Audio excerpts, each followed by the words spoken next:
premier tigre de Fass muy tey suñu papa suñu lépp muy papa Mbaye Guèye moom lañu seet fii si Fass Mbao papa ñu ngi lay nuyu. maa ngi leen di fay waa Infos Rewmi yéen jox seen wàccukaay yéen wax ne yéen ngi ñëw sama kër cosaan kër gi ma nekk nii mooy sama kër baay bi nekkoon Fass moo leen taxawal fii moo nekk nii fii laa nekk nii. fa la ma jógoon fekk nag dafa fekk na fii dafa daanu woon defaraguñu ko ma luyee foofu ci booru quartier Ousmane Ndaw ma luyee foofu di fa suturlu waaye fi ma fekk fi mu nekk nag mooy sama kër baay bi ma nekk dëggantaan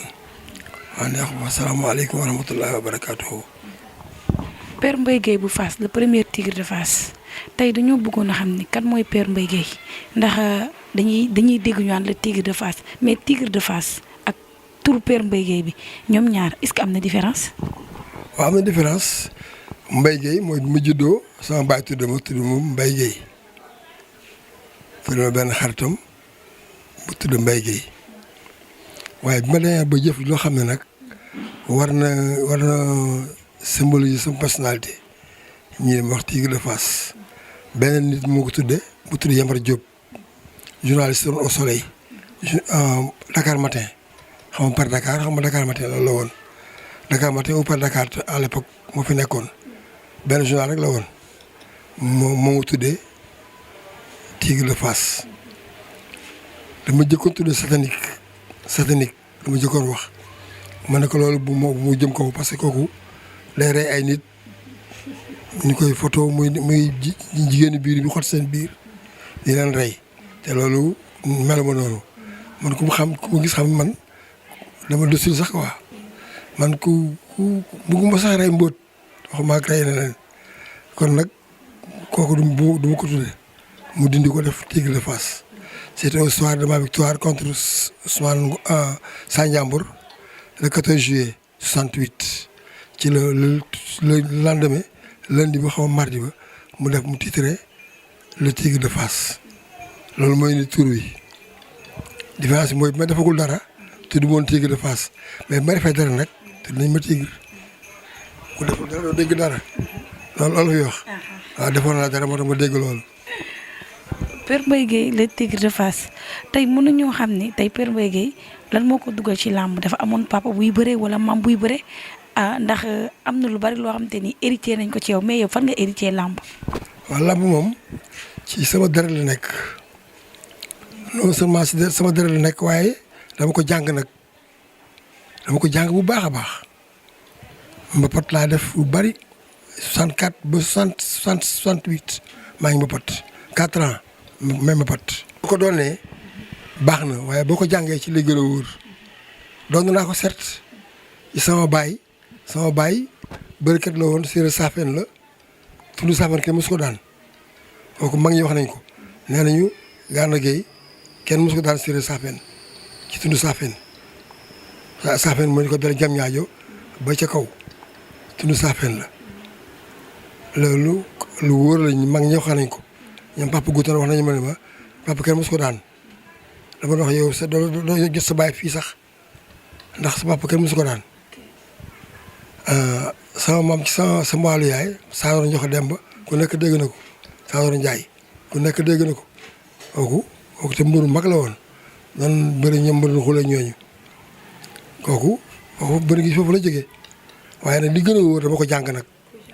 dama ko jàng dëggantaan diggante di ko dalee Tëngéej Bargny Mbaaw Cambérène Pikine ba Ouakam mbapat laa fay dem di fa daan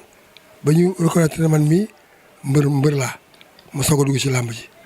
ma dem quartier jëlu soog a dugg ci làmb ji nag loolu mooy sama parcours ci làmb mbapat parce que ku mbapatul dama doon mbër école bu rëy rëy da ngay bëre façon mbër bu nekk ñii njool ñii gàtt ñii rëy ñii tuuti ñëpp nga dajeel amul naan da ngay taamu koy bëreel ku la ñemee rek bëreel ak moom loolu mooy mbapat bëre dóor simple loolu mooy làmbu làmbu démb ji loolu moo indi yoon ma dugg ci mbapat yi di jàng bëri nag waaye diggante nag Tëngéej ak Pikine fa lu ko nag làmbu jokkul yooyu ma daan dem ak làmbu tali bu mag ak caaro yi diggante yooyu la màggee ci bëre gémmee ko ci bëre soog ñëw ci arène bi loolu la.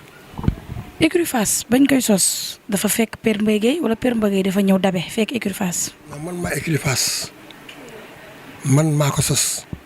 sama frère wax na leen ko ci journal bi parce que man dama ñëw ànd ak samay xarit sama maas ñu ne xale ay jeunes lutteurs la ñu woon man la woon Mbaye Cissé Pape Kan Ndoob Maysa Diagne Pape Touré Barigo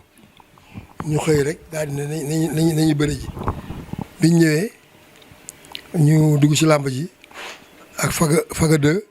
moo ñu jiitu woon moom sax bokk woon ci écurie bi parce que suñu mag la woon waaye àndoon ñun ci écurie bi suñu écurie ñun dañu nekkoon individuel di bëri ba ci yàgg ñu ne nañ ubbi écurie sama frère Malick bu ne nañ ko officialiser def ko écurie parce que di bëri rek noonu te amoo foo nekk loo wóorul nañ wut ni ñu tudd écurie bi ñu ne kon nañ ko tudd écurie Fass boobu maam gur yi bokk ci woon dafa ñu def après ci diggante bi ci fin carrière am mu ànd ak ñun parce que ñu ngi en 69 lañu bi mu commencé bëri rek lañ commencé former écurie bi en 69 ma daan Robert en 69 écurie bi am tour yi dem ba 75 76 ñoom maam gu yi fekk si ñu nag ñëw ñu ne ñun comme ñoom suñu mag la ñun sax ñoo ko jëli ñoo ne ko yow suñu mag nga doo fi nekk si benn écurie ñu nekk feneen kon ñëwul magal ñu suñu écurie bi loolu moo indi maam gu gi ñëw bokk ci écurie bi nekk Fass mais moom bu yëg capable la bokkoon groupe capable Gueule Tapée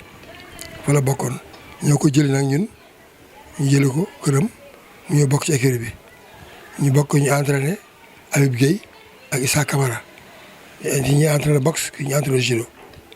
loolu mooy. amoon ngeen manager. amoon nañu manager ku ne amoon sa manager ku nekk amoon sa manager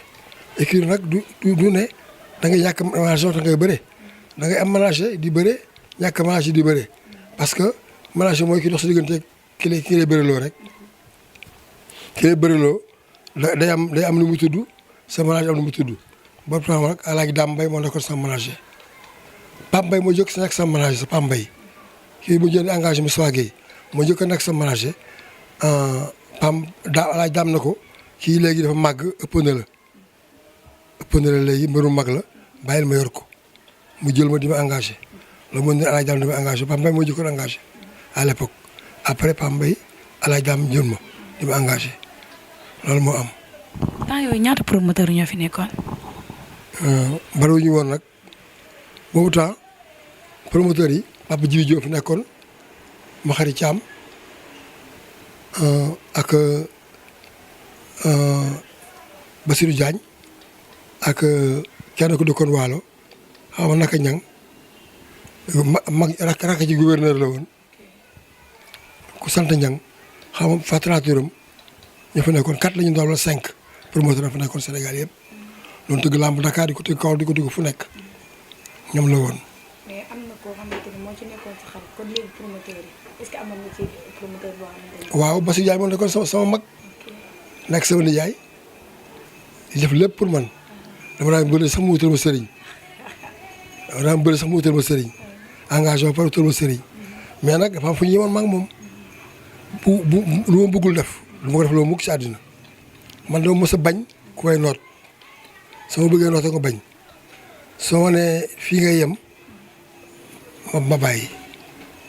moom nekkoon na sama nit koo xam ne ku déggoon ak man la bu Moussa ñëw sax indi sama yaay xar wala saako ceeb ma ne ko delloo ko parce que bëgguma mu jaar sama yaay pour bëri loo bëri boo xam ne bëgguma ko bëri loolu laa doon bañ mos na ñëw di jox sama yaay 20 000 francs ak saako ceeb yéen ko diwlin ma ne ko delloo ko mu dugg si kër gi mu jaaxal ko trop mu ne pourquoi ma def sa yaay teraanga nga bañ ma ne ko du teraanga bi ma laa bañ wante ni nga ko defee la boo ñëwoon jox ma ko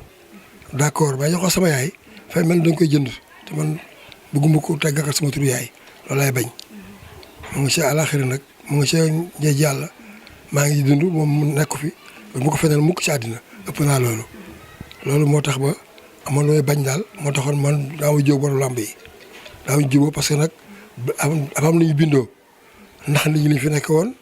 di leen nax di lekk seen doole te kenn du ko xam man dama ko mos di bañ nag toujours loolu taxoon ba du ba jubóo ñoom ñu ànd dama réew dafa réew nangam parce que yaa ngi comprendre loolu ma xamoon nañ du réewande am lu mu bëggoon la parce que yaa ngi xamoon na loolu moo tax ba ñu jubóo woon. Père Mbaye Gueye bëre ñaata combat ci carrière am. ah wax dëgg yàlla nag xaw ma nag ñaata la waaye mbir une centaine am na cent et quelques combats daal bëri naa ko pour 7 défaites 100 et quelques combats laa bëri mais 7 défaites sec laa ci am. juróomi mbër moom mos daan Rabal yu daan na ma Bamba daan na ma Apakan daan na ma Dubes daan na ma ak kan ci Ousmane Ngom ak Mohamed Ali def naa daal juróom yooyu ñoo ma daan ak Sambou Thiaré ba njëkk daan may jàng bëri même premier combat dañ ma daan Sambou Thiaré ma daan ñooñu ñoo mos daan ci mbër juróom-ñaari mbër ñoo mos daan ci mbër ñëpp ku ma daan ci ñoom daan naa la. mais ñi la daan ñooñu amaat na revanche. waaw ñi ma daan man jox naa leen revanche ñi ma daanoon tamit dañu laa seen revanche. Double Less si ñaar bëre woon ngeen te ma njëkk daan ñu bëraat ma daan ko moo la Youssou Ndour di wax loolu dégg la ñuy xaar ba tey. dañ koo caché non waaye daal doon na jooy arbitre bi doon na jooy xam nga nag ku mu faral moo tax buy jooy waaw mu ne daal lamb yi am na goût inachevé parce que waaw parce que demoon na bay neex mais mu yàqu. mais kan moo ko yàq si yéen ñaar. yàqu bu ko de man maa ngi si ginnaawam maa ngi boot si ginnaawam mu botti ma suuj génn fete ginnaawam mu sëpp ñaari oom yi ñaari loxo yi ok daanu na waaw léegi nag mu ngoog moo xam. waaw mais Père xam lu ma si jaaxal mooy damay gis mbër yu njëkk yi waa lépp bu ñu waxee rek ñu ne waa Fass ñoo leen dalal ndax su ma jógoon suñ père Falaye Balde ñu koy ñaanalaat yàlla na ko yàlla xaari aljana ba muy njëkkee ñëw waa Fass ñoo ko dalal Père Double Less Père Mbaye Gueye moo ko dalal mu bëri ak moom nu mu demee noonu. waaw ñun on a boodoo parce que ñun dañu yaatu ginnaaw dañuy xamuñ kii Joolaa la kii soose la wala leneen la ku ñëw rek ñu féexal la Fass quartier moo lañ doon tuddee ONI Joolaa nga fa woon séeréer saa nga fa woon maa nga dee boobu Fass dëkkoon maa nga dee bii Fass dëkkoon li ñu bëri xale yëpp Fass dëkkoon kon nga xam ne ñun dañuy yaatu ginnaaw ku yëngu dalal la amuñu xaj ak seen ci nit ñi ku ñëw rek bokk suñu biir Double Less mi ñëwee maa ko dalal mu nekk sama biir sama néeg moo sama benn frère bu tudd Ndongo gaañu léegi yàlla na ko yàlla yërëm mu nekk si kër ga nekk fa di añ ci kër gi di frère si lépp boobu mu xëy rek daan dafay dem si kër benn magam xamam nijaayam bu nekk kii Sicap sama yaay nag kii da lay war man mu kii dina la war de ma ne ko déedéet du mu war loolu dara sax kooku du dara mu dem dinaa bis topp rek ma ñëw làmb yi mu dëkk ma. te boobu yéen a bokkoon écurie ñoo bokkoon écurie bi ñu nekk am na photo yoo xam ne bi ñu bëri du bakka maa ko indi mu ngi du bakka daan du bakka maa ko indi ci làmb ja mu bëri du bakka daan du bakka maa ngi ci mukaay keroog xam nga ne kooku du dara loolu dara bu njëkk làmb. bu ñëw dëkk la bu mu dëkkee nan nga def. amoon réaction bu négatif nag parce que du xam naa ko dóor sax après ma saaga ko mu retaan quoi mu dem nag gars yi commencé nag di ko dox nag di ko dox ba boole ñu. léegi bañ la boolee ak Double Less kon li tax nga d'accord yow boo bañoon mën na am combat bi du am. ah non mais mënoo bañ mbër mu jóg dëkk la te ragaloo ko da ngay bëreeg moom wane ne ragaloo ko nga bëreeg moom. mu jógee Fass équipe boobu la yoroon kii moo ko yoroon du jaañ jekko du jaañ bu bu nekkoon cocotier le 3 cocotier yu 41 moo ko yore woon mu ànd ak joolaa yi di bëri ji ñu ànd suñu bopp di bëri ji ba ñu dajewaatee neex na trop ba ñu dajewaatee neex na trop. bu ñu jugee ci Double Less ak ban mbër boo xamante ni tey ndax Père Mbaye Guèye kon li ñu wax rek duñ fi jug amaana am na archive yoo xamante ni am nañ ko mais tey ban différence moo am entre làmb démb ak làmb tey. làmb démb jëm la woon ak ngor ak fit ak mën a bëre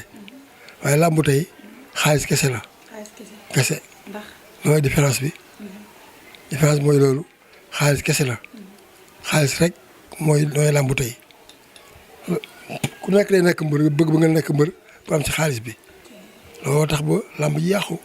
ku nekk rek bu amee doole rek am sa koñ ñu la jàppale rek nga tamit mbër nga te jàngoo bëre xamoo lu ñuy bëree loolu mooy làmb tey looloo tax muy jaxasoo loolu la ñuy wax suur bëre suur bëre ñëpp mbër yi léegi. suur bëre waaw suur bëre waaw li bu yokk ba suur bëre togg làmb dëngoot la loolu la. Père Mbaye Guèye sa ban combat mooy sa dernier combat boo xam te ni bëri nga ko. sama dernier combat mooy contre Mohamed Ali Mohamed Ali daane ci laa nag léegi ça c'est terminé parce que ki ma daan pour man waruma daan amul dimension bu mu war a daane bëri lu ma bëri moitié lu ma bëri sax bëriwu ko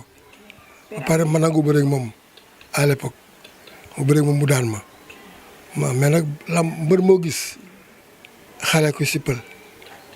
mbër mu mag boo gis rek xale ko sippal te saa yoo naa ko ci làmb boo defee ne doota daanu ku la man dina romb ci làmb ji daagu te doo ko xam. kon yow sa âge kon yow kii woo woon daal retraité woon da ngaa xawoon a génn quoi. non dama agsi ci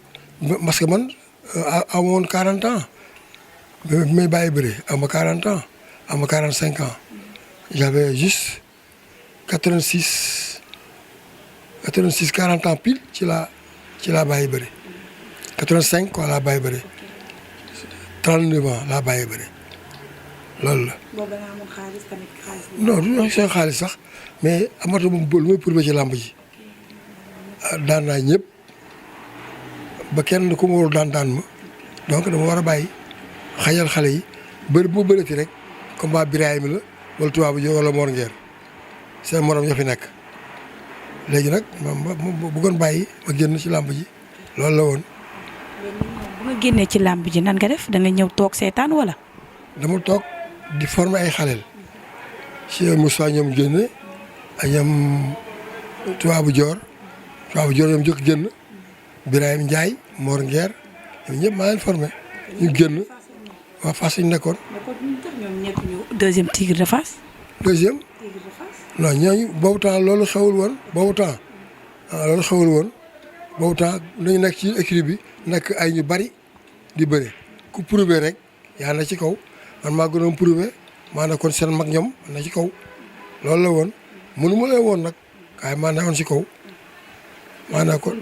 waaw. temps yooyu da ngaa amoon buzz xew. waaw dëgg la maa xewoon ci boobu jamono. waaw loolu boobu daa mel woon nii nga am yi dañul bëñ yi manqué wul waaye léegi xam nga neex moo wone. mais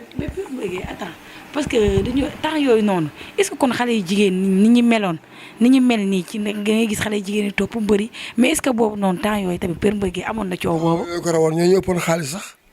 dañ ko boor ak xaalis dañ da woon xaalis ñu la topp def lu nekk pour rek nga ànd ak ñoom. ndax boobu bayre bi la woon wala. ah non du bayre bi sax wala waaye boo am ay victoire ci làmb ñëpp la jinne dañ lay bëgg jinne dañ lay bëgg man yàlla ma defaloon nag ñëpp bëgg sapp ma su ma dugg see rek ci làmb ji ñëpp sapp ma. mais dégg naa nag am na ay maire yoo xamante ni sax dañu naan sañ sa ba jekk ñëw seetaan si Mbaye Guèye. waaw dëgg la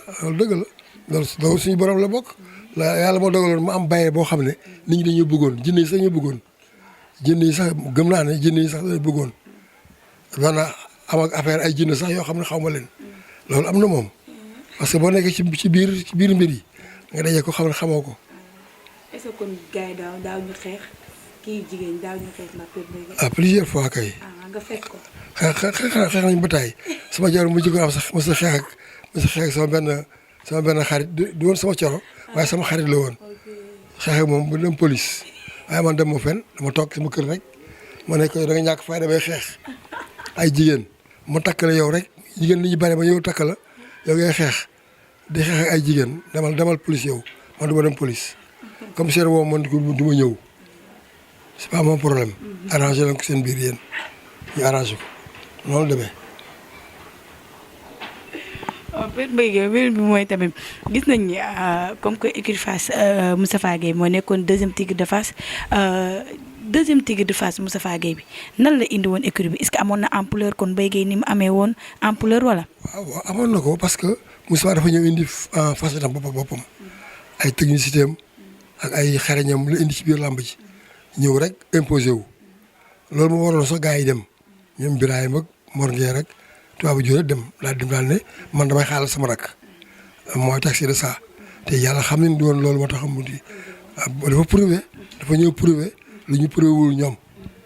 dañ ko doon daan entraînement di ko daan ba mëntuñ ko daan mu leen di daan léegi nag ñu xalaat ne mën nañ ko dimbale mu yéeg ñu pousse ko mu yéeg mu yéegee tamit bu prouvé na ne moom moo jël flambeau bi moo ko téye et de belle manière la ko téye ko mu ko war a téye bu bàyyi ba di bërëm jot mu soog a bàyyi bëre loolu moo waraloon ñu tuddee ko deuxième tigre de Fass bi mu demee nag amatuñu ko remplacé ba léegi amuñu ko remplacé ñu ne Gris Bordeaux moo fi sës àll dafa ñuul ma fay ñàkk ñu ne Gris Bordeaux moo ko victoire ci xale yi moo ci victoire moo ci gën a ëpp dimension moom moo bërëgum 60 millions kon nañ ko def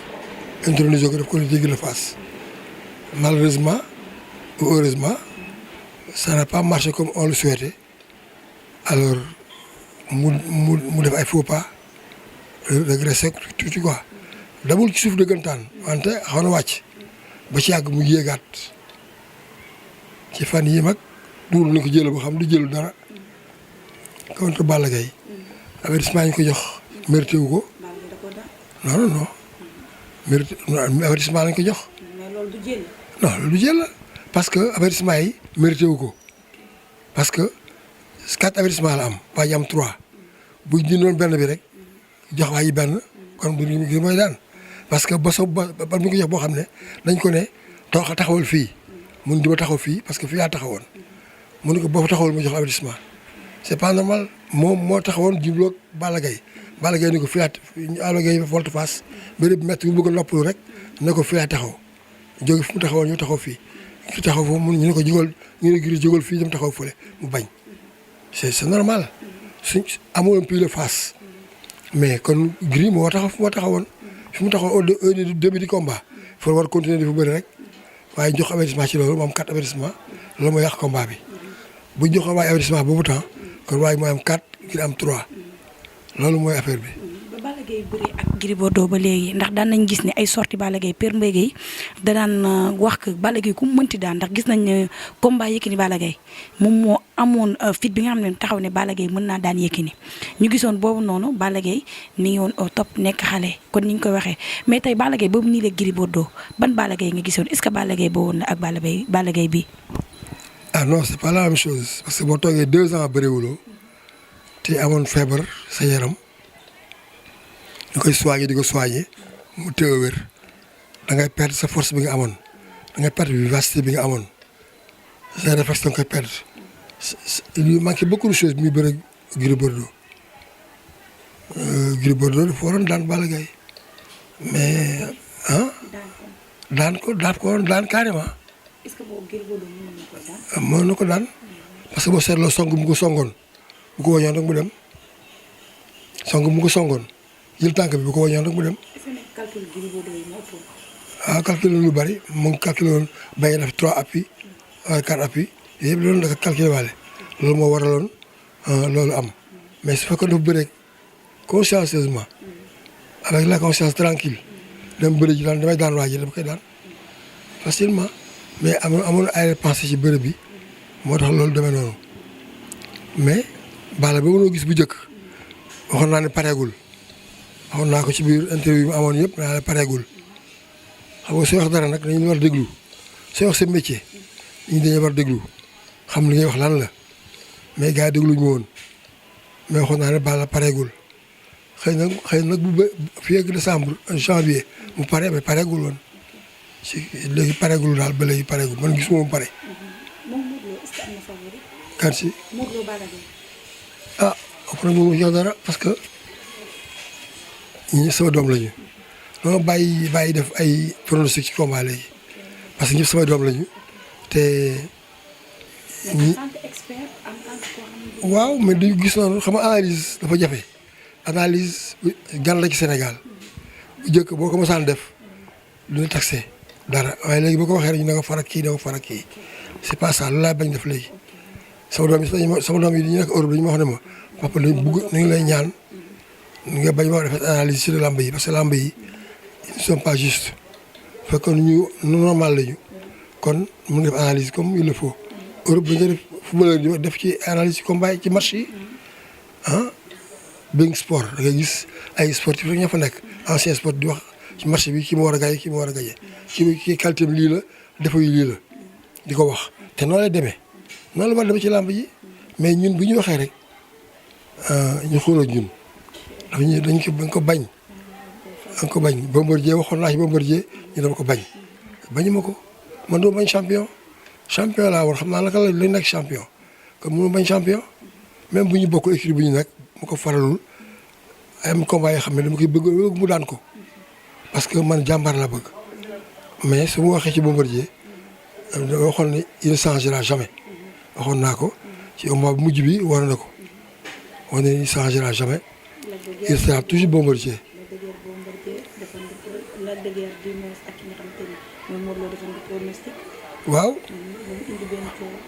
waaw mu indi benn coow boo xam ne jaru ko woon man seen papa laa rek su ma defee dara su ma juumee sax waruñu ma jéem wax yenn wax yi seen papa lu ñu wax seen papa lañ ko wax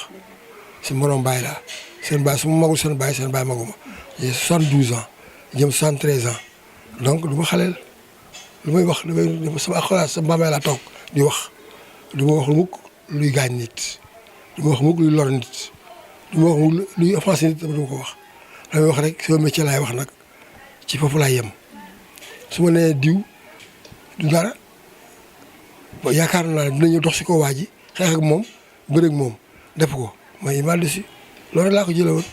mais nag moom jël ko neneen na wax ak écurie am ça dafa meroon te lu mu yaakaar woon ci bëre bi moom la am rek mu jaaxle réaction boobu dugg ko mais loolu xam naa du jikkoom loolu moo ci nekk.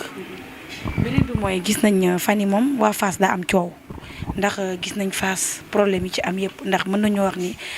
depuis ba suñu papa Moustapha Gueye tegee lee ngay jox ko Gris Bordeaux gisoon nañ wax nga ko sànq sa biir kàddu am na ay problème yoo xamante ni amoon na Gris Bordeaux day yéeg wàcc dëgg la ko li ngay wax rek làmb noonu la mais tamit ñu gisaat kenn ko xamante dañoo amoon yaakaar ci moom muy Papa Sow gis nañ ni dernier combat am da koo perte te tamit amoon na ay problème yoo sew yoo xamante ñu ko doon dégg Fass que ni taf Papa Sow entraîné wu Fass entraîné wul Fass ba bërki Demba Ndiaye am na benn sortie boo xamante ni ñu koy nuyuwaale au passage sa frère bi nga xamante ni moom mooy Malick Gueye secrétaire général bu Fass wax yu bari bañ dem na ba naan sax Moustapha Gueye Mbaye Gueye moo nekkoon mbër mi mais Moustapha Gueye technicien la woon mais yow problème Fass fan yii waa Fass am nañ buzz trop père Mbaye Gueye. waaw équipe bu mag la moo tax mu mel noonu équipe bu mag toujours noonu la def su bay wàcc rek ñi ko bëgg ñëpp lañ ciy wax ñi ko bañ ñëpp di ci wax bu fekkoon équipe bu tekkiwul dara la kon kenn du ci wax dara nañu ci maasal rek mu tëdd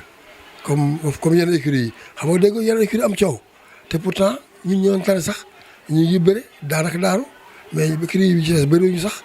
mais kenn déggul coow seen biir donc écurie dimension écurie bi moo toll noonu moo fi jiitu ci écurie moo écurie séeréer ba léegi damay wax naan Fass mooy original bi ñenn ñi photocopie la ñu loolu laay wax toujours Fass mooy original mais ñi photocopie la ñu dañ dem nag ba gars yi jàng si ñun ba raw ñu xamal dañuy raw xamal dañu toll ak ñun wante li ñu daan entraîné la ñuy entraîné ñoom di jàng si ñun façon yi ñu entraîné ñu koy entraîné di copier si ñun ñun toujours sax ñoo ñu ko dàq fu mu nekk donc ñoo war xool suñu position concerne Papa Sow nag du ma wax dara parce que sama doom la maa ko ngénte ji arène sénégalaise arène mbëru xula la juddoo Fass yaroo Fass màgge Fass donc amul lu ma koy wax moom moo war a conscient que moo relever le défi de Fass moo ko relever man de li ma xam mooy su fekkoon man dama taxaw woon dama dëkk feneen tamit mbëru Fass laa nekk parce que Fass laa xam fa laa juddoo fa laa yaroo fu nga juddoo yaroo fa nag doo ko jaawale ak fenn foo yaroowul fa nga màggee rek gimmi fa waaye juddoo fa yaroo fa Fass la juddoo fa la yaroo man su doon man la du ma defee ni mu defee mukk dem fekki benn waay ci écurie am di ànd ak moom loolu kenn xamul li mu doon. wax jooju noonu muy Modou Lo est-ce que tey loolu amul dara lu mu yàq Fass ndax gis nga relation ak Modou Lo ba mu doxee ba léegi kon te ni ngay wax rek Modou Lo dafa am ay adversaire ci écurie bi mais loolu dafa mel dafa yàq Fass complément papa. waaw mais man nag ba yàq sax wante dina am benn xel bu ñaaw ci diggante mbër yi ak Papa Sow dañ ne kii kat muy bëre Modou Lo waru ñëw sama combat waru jege sama sumukaay warul entraîné ak man te il faut mu entraîné ak ñoom parce que ñoo bokk écurie bi donc loolu mooy ma li ci xajam. Gris Bordeaux ak Modou Lo ba ñu waroon a bëri est-ce que loolu amul dara lu mu def ci kii ndax gis nañu Papa Sow même benn instant boobu dañu ne comme si c'était sax nekkatul élément Fass. waaw il avait dit un jour sax que ku daan baax na quoi que le meilleur gagne te loolu doon position am position moo doonoon yàlla na Gris Bordeaux daan kii waaw daan Modou Lo loolu moo nekkoon war na nekk position am bu doon man la loolu lay wax man dara mënu maa gënal Fass dara ci àddina mënu maa gënal Fass donc Fass waa laay dee bien que maa ngi envisage def benn écurie Saafeen sax mais Fass mu ko yemale ak dara maa ngi dem sama cosaan def fa benn écurie Saafeen maa ngi je lance un appel à tous les Saafeen vivant à Dakar ñu rejoindre ñu ci assemblée générale bu ñu war a def fii quelque temps à Diass suñ cosaan la ñu def assemblée générale sur la conduite du maire ñu def benn assemblée générale boo xam ne dañuy officialiser écurie bi école de lutte lay nekk mais écurie lay nekk kon mais du ma gënal nag Fass maa ko sama doom la bu mu juddulu mun kenn dara mënu ma ko gënal donc ñun ñu ngi ñaan yàlla rek ñu nekk écurie boo xam ne écurie bi gën ci écurie bi lañu parce que Papa Sow dama koy dellu xel rek sama doom bu baax la vraiment il me doit beaucoup de respect parce que moom baayam la yemale maa baayam ñu ànd di bëri mbapat ba ñu yéegi si arène yi mu bëri tuuti bàyyi baayam bëri bàyyi mu continuer mu ànd ak man sama carrière bu muy jeex mu ànd ak Moussa Gueye ak Ngor la ànd ak man ba mu jeex mu ànd ak Moussa Gueye ba carrière mu jeex donc kooku aw ma payam ci ay doomam laa ko mën a fayee te maa ngi jëm sama kem kàttan mu doon sama sago doom yi mu am yëpp nekk ay champion dala ko ci Ousa Sow jaar ci Papa Sow ba ci Tafa Junior yi mu tudd Moussa Gueye kooku ñooñu ñëpp bëggoon naa ñu nekk ay champion mais su ma ko permettre ci loolu lay am mais permettre nag du mën a am maa ngi ñaan yàlla daal ñu xool seen xel daal di xalaat ne ñoom Fass waa lañu Fass laa juddoo rek day ndam wax ma ne fa laa yaroo fa laa nekk mbër li nga doon Fass moo la ko def foo dem feneen da nga fekk foo xam ne garab bu ñu sampoon la foofu pare quoi bu demee parcelle du nekk numéro 1 parcelle mukk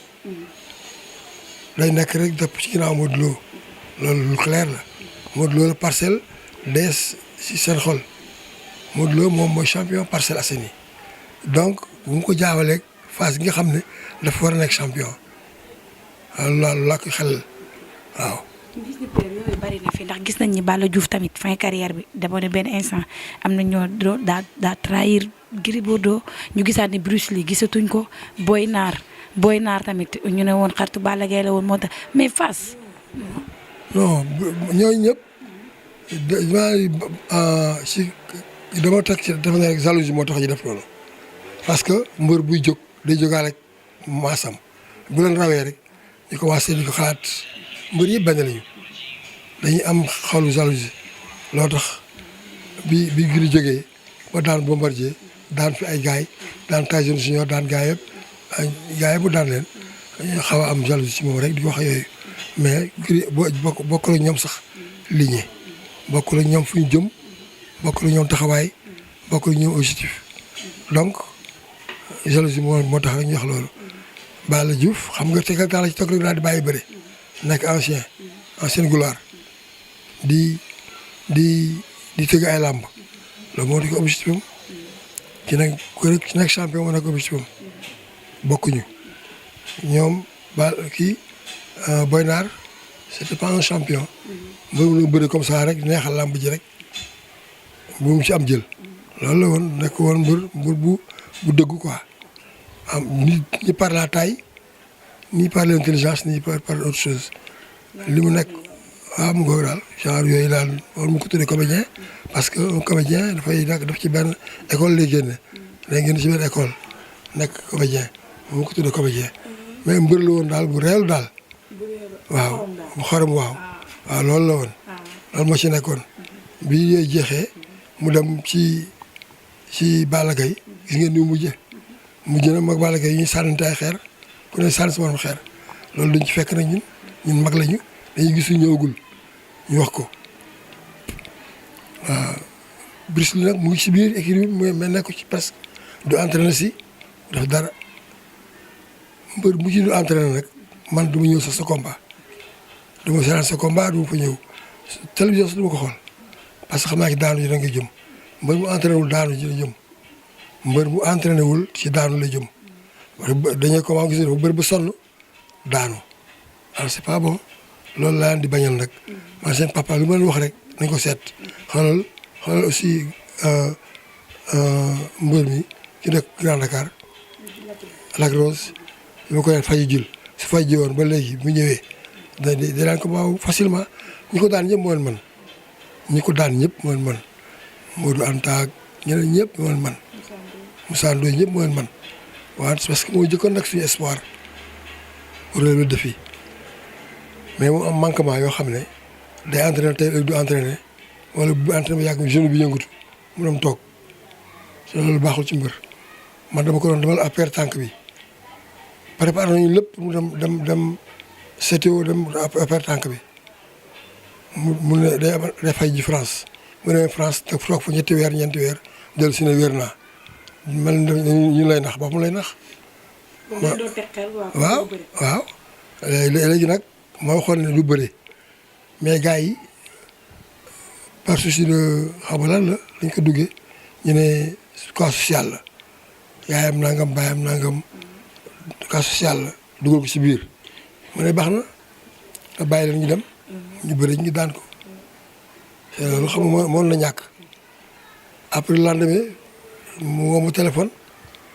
père na nga baal àq parce que ma ne ko amul am àq sa bopp nga ko def li nga def sa bopp nga ko def dafa ma ko yaa ngi def ni yaa ngi may tooñ mais tooñ sa bopp ngay tooñ loolu la. beneen bi mooy li nga xamante ni mooy. di baal ñëpp àq ci weer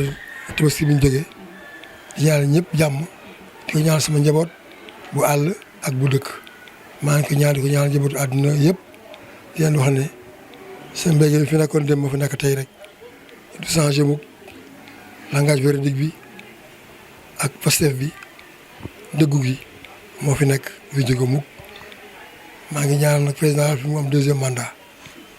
loolu laay tàggoo maa ngi ko ñaanal mu am deuxième mandat mérité na ko parce que li mu def ci réew mi ci yu baax dafa bari lool ba ñoo ñaanal deuxième mandat mu àggale mbëbët yi mu amoon ci réew mi mu àggale ko comme ni Abdoulaye Wade bëggoon a àggalee troisième mandat bi moom du àgg troisième mandat deuxième mandat la yem kon nañ ko bàyyi ma def deuxième mandat bi àggale ko ci kàttanu yàlla réew mi jëm kanam. waaw. réew mi jëm kanam. la jaajëf ma fi